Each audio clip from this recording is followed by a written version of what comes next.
inaad lacag kala soo baxdo koontadaada bangiga adiga oo isticmaalaya e-pesa waa mid sahlan oo fudud.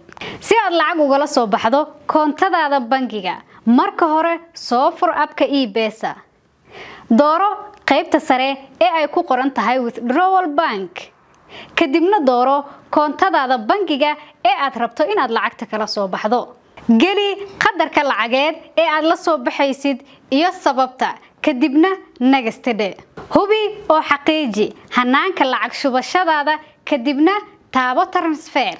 geli PIN numberkaaga kadibna taabo confirm. hadda waxaad lacag kala soo baxday koontadaada bangiga waxaadna ku shubtay adeega e-pesa. sidoo kale waxaad wax kaga iibsan kartaa dhammaan goobaha ganacsiga waxaadna ku bixin kartaa biilasha gurigaaga sida korontada, kirada, biyaha, internetka iyo wixii la mid ah.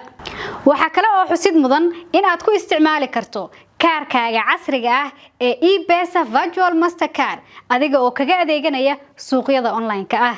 si aad u isticmaasho adeega casriga ah ee e-pesa, kala soo deg App Store ama Google Play. e-pesa goob kasta iyo goor kasta.